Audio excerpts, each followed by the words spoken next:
Hello guys, welcome back to my channel. അപ്പോൾ ഇന്നത്തെ video എന്ന് പറയുന്നത് project tip for M.Com student. എം.കോമിൽ 4th സെമ്മിൽ നമുക്കൊരു പ്രൊജക്റ്റ് ചെയ്യാനുണ്ട്. അപ്പോൾ തേർഡ് സെം ആകുമ്പോഴത്തേക്കും നമുക്ക് ഗൈഡിനെയൊക്കെ അലോട്ട് ചെയ്ത് തരും. തേർഡ് സെം ആകുമ്പോൾ എലക്റ്റീവും സ്റ്റാർട്ട് ചെയ്യും. SM കോളേജ് കൊല്ലത്ത് മാർക്കറ്റിംഗ് ആൻഡ് ഫിനാൻസ് ആണ് എലക്റ്റീവ് ഉള്ളത്.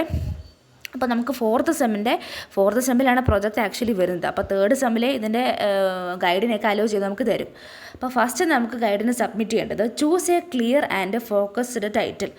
കൊമേഴ്സ്കാരായതുകൊണ്ട് നമ്മൾ കൊമേഴ്സ് ആൻഡ് മാനേജ്മെൻറ്റ് റിലേറ്റഡ് ആയിട്ടുള്ള ടോപ്പിക്ക് വേണം സബ്മിറ്റ് ചെയ്യാൻ ഗൈഡിൻ്റെ മുമ്പിൽ.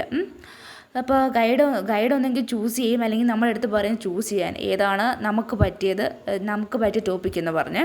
അപ്പോൾ സ്പെസിഫിക് ആയിട്ടൊരു ലൊക്കേഷൻ അവിടെ മെൻഷൻ ചെയ്യണം. ഫോർ എക്സാമ്പിൾ ആലപ്പുഴയെങ്കിൽ ആലപ്പുഴ, കൊല്ലമെങ്കിൽ കൊല്ലം, തിരുവനന്തപുരമെങ്കിൽ തിരുവനന്തപുരം. സെക്കൻഡ് ടിപ്പാണ് ലിറ്ററേച്ചർ റിവ്യൂ എന്ന് പറഞ്ഞാൽ റിവ്യൂ ഓഫ് ദി ലിറ്ററേച്ചറാണ്. അപ്പോൾ പ്രൊജക്റ്റിനായിട്ട് നമ്മൾ ഒരു ടോപ്പിക്ക് സെലക്ട് ചെയ്തു. അപ്പോൾ പ്രീവിയസ് ഇയറിൽ ആ ടോപ്പിക്കുമായിട്ട് റിലേറ്റ് ചെയ്തിട്ടുള്ള എന്തെങ്കിലും പബ്ലിക്കേഷൻസ് ഉണ്ടെങ്കിൽ ആ ഡേറ്റ നമ്മൾ കളക്ട് ചെയ്യണം. അതായത് സെക്കൻഡ് ഇയർ ഡേറ്റ വല്ലതും ആ ടോപ്പിക്കുമായി റിലേറ്റ് ചെയ്തിട്ടുണ്ടെങ്കിൽ അത് നമ്മൾ കളക്ട് ചെയ്യണം. അത് കളക്ട് ചെയ്തിട്ട് അത് ഇയർ വൈസിലും ആൽഫബറ്റിക് ഓർഡറിലും നമ്മൾ അറേഞ്ച് ചെയ്യണം. ഒന്നെങ്കിൽ ഇയർ വൈസിൽ അറേഞ്ച് ചെയ്യാം, അല്ലെങ്കിൽ ആൽഫബറ്റിക് ഓർഡറിൽ അത് അറേഞ്ച് ചെയ്യാം. ഓക്കെ, 20 എണ്ണമാണ് മിനിമം, നോട്ട് ദ പോയിൻറ്റ്. 20 എണ്ണം മിനിമം എന്നാണ് ഞാൻ പറഞ്ഞത്. നിങ്ങളുടെ ഗൈഡ് ഇപ്പോൾ ചിലപ്പോൾ നിങ്ങളുടെ അടുത്ത് 25 ആകാം, 26 ആകാം ചിലപ്പോൾ പറയുന്നത്. ലിറ്ററേച്ചർ റിവ്യൂ എന്ന് പറയുന്നത് മിനിമം ഞാൻ 20 എന്നാണ് പറഞ്ഞത്. അത് ഇയർ വൈസിൽ ഒന്നെങ്കിൽ അറേഞ്ച് ചെയ്യാം, അല്ലെങ്കിൽ ആൽഫബറ്റിക് ഓർഡറിൽ അറേഞ്ച് ചെയ്യാം. അപ്പോൾ ഇതിൽ സെർച്ച് ചെയ്യുന്ന കുറച്ച് സൈറ്റുണ്ട്, അത് ഞാൻ പറയാം.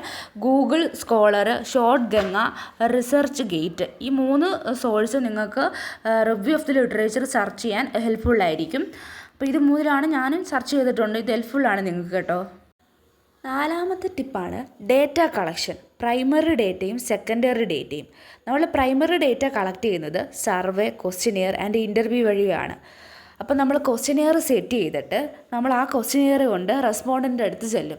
അവരുമായിട്ട് ഫേസ് ടു ഫേസ് കോണ്ടാക്റ്റിലൂടെ നമുക്ക് ആവശ്യമുള്ള ഡേറ്റ കളക്ട് ചെയ്യും. അതാണ് പ്രൈമറി ഡേറ്റ. സെക്കൻഡറി ഡേറ്റ നമുക്കറിയാം, ഓൾറെഡി പബ്ലിഷ് ചെയ്ത റിപ്പോർട്ട്, ജേണൽസ്, പിന്നെ വെബ്സൈറ്റിൽ നിന്ന് കയറി ഡേറ്റ എടുക്കുക. അപ്പോൾ അതുമാത്രമല്ല, നമ്മൾ ഗൂഗിൾ ഫോമും ഈ സ്റ്റേജിൽ യൂസ് ചെയ്യുന്നുണ്ട്. അപ്പോൾ അതാണ് 4ാമത്തെ ടിപ്പ് എന്ന് പറയുന്നത്.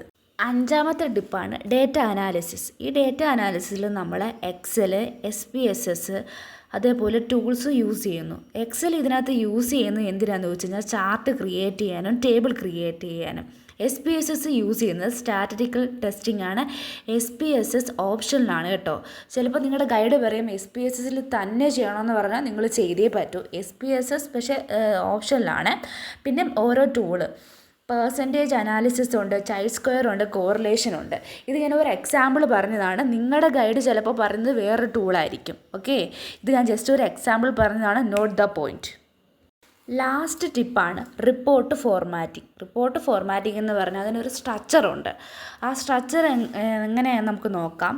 ടൈറ്റിൽ പേജ് വേണം, അത് കഴിഞ്ഞ് സർട്ടിഫിക്കറ്റ് വേണം, declaration, acknowledgement, index, introduction, review of the literature, research methodology, data analysis and interpretation, finding and suggestions, conclusion, bibliography, appendix എന്ന് പറയുന്ന ക്വസ്റ്റ്യനിയർ ആണ് കേട്ടോ.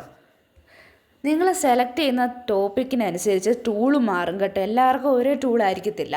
നിങ്ങളുടെ പ്രൊജക്റ്റിൻ്റെ ടോപ്പിക്ക് എന്താണോ അതനുസരിച്ച് ടൂള് മാറിക്കൊണ്ടിരിക്കും. പിന്നെ SPSS എന്ന് പറയുന്നത് ഓപ്ഷനിലാണ്.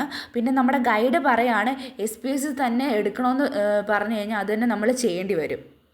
പിന്നെ പ്രൊജക്റ്റ് ലാസ്റ്റ് മിനിറ്റിലേക്ക് മാറ്റി വെക്കാതെ ചെയ്ത് തീർക്കേണ്ട കാര്യങ്ങൾ എത്രയും പെട്ടെന്ന് ചെയ്ത് തീർക്കുക. ഓക്കെ, ഈ ഡേറ്റ കളക്ഷൻ ഒന്നും ലാസ്റ്റ് ടൈമിലേക്ക് മാറ്റി വെക്കരുത്. നിങ്ങൾ എത്രയും നേരത്തെ ചെയ്യാൻ പറ്റുമോ അത്രയും നേരത്തെ പ്രൊജക്റ്റ് വർക്ക് ചെയ്ത് കംപ്ലീറ്റ് വെക്കാൻ നോക്കുക. ഓക്കെ.